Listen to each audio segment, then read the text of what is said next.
March 7th of this year, Representative Walter Jones of North Carolina introduced House Resolution 107 into the United States Congress.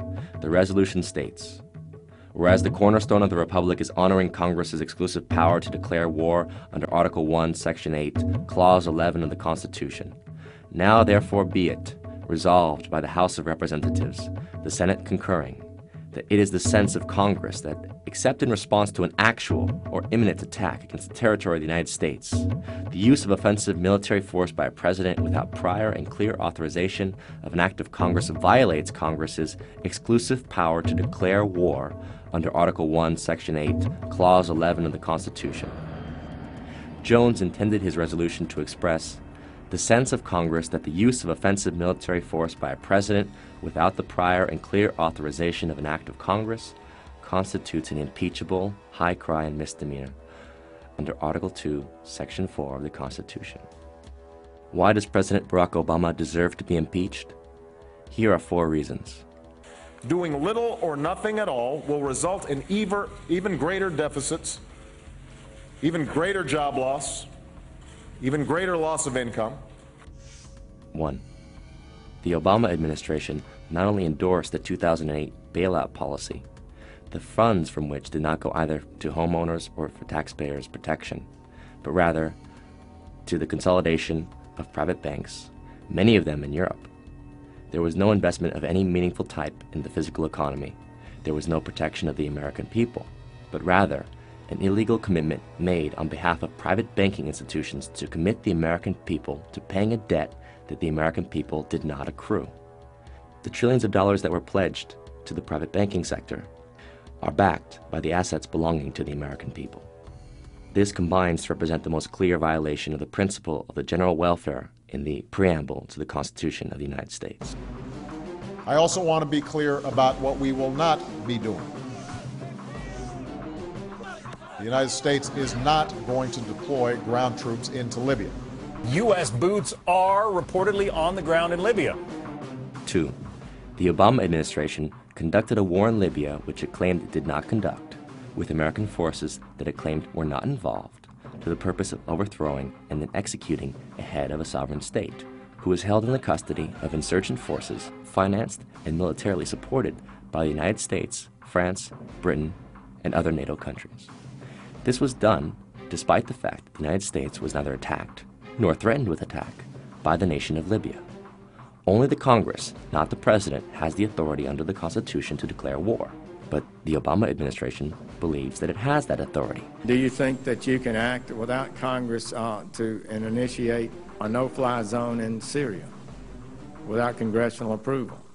The administration recently asserted that its actions are above the laws of the United States in an exchange between Obama Secretary of Defense Leon Panetta and Senator Jeff Sessions of Alabama.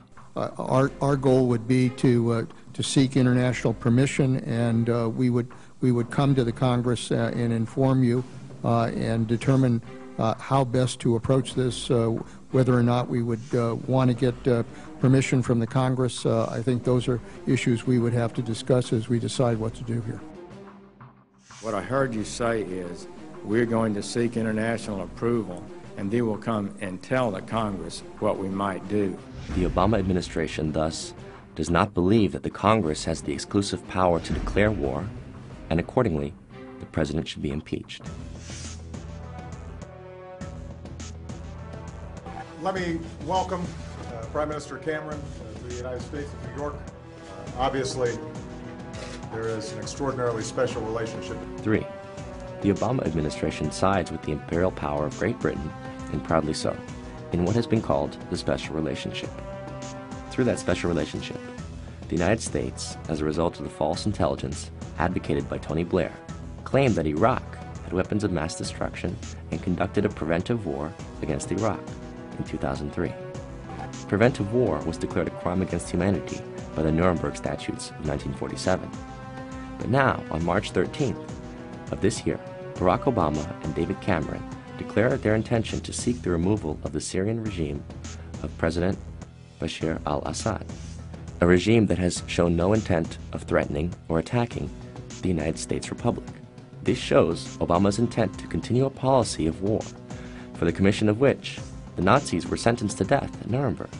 If President Obama intends to finance, arm, or in any way militarily support the rebel factions against the president of Syria, he has a constitutional requirement to approach the Congress for a declaration of war. 4.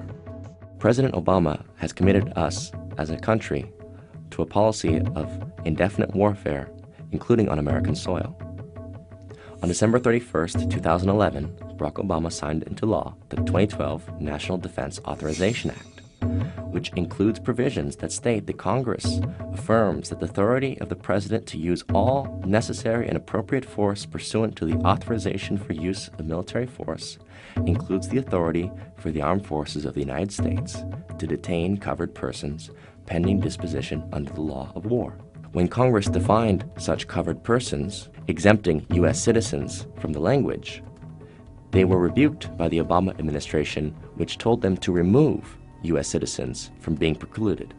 Thus, as a result, U.S. citizens can also be detained by the U.S. military indefinitely without due process or civilian trial.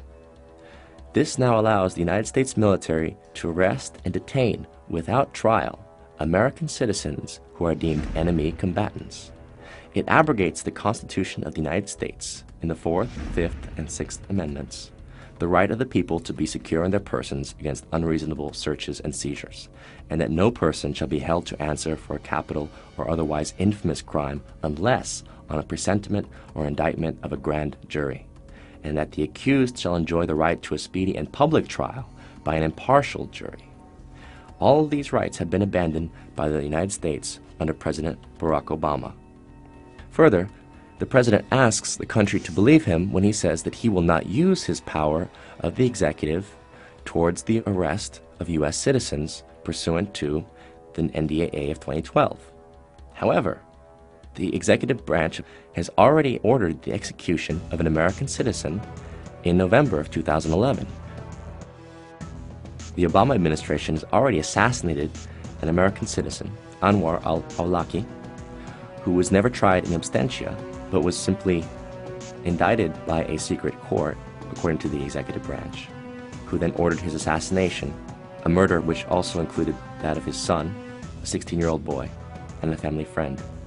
Considering the president's willingness to assassinate American citizens, are we really ready to entrust him with the power to indefinitely detain U.S. citizens in the course of so-called combat? After all, our Constitution promises the trial of all crimes, except in cases of impeachment, shall be by jury, and such trial shall be held in the state where the said crimes shall have been committed. Now is the time. If we choose to surrender our republic to the machinations of dictatorship for fear of external threats, terrorism, and other amorphous enemies, then we do not deserve the republic which was given to us by our forefathers and promised to us based on the pledge that it is a republic of the people, by the people, and for the people. Consequently, as a republic belonging to us, we are not accountable to the President and the Congress. They are accountable to us. And should the President presume dictatorial powers, regardless of the state of war that he may claim we are now in, he must respond to our demands to protect American citizens from unauthorized illegal detention by the military and to annul this National Defense Authorization Act of 2012. And if he does not do so, then he deserves to be impeached immediately. But if we say nothing today, where will we be tomorrow?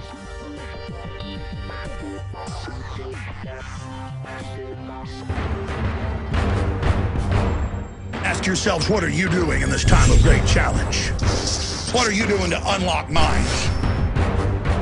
Go to Infowars.com and PrisonPlanet.tv for the latest headlines and cutting-edge information.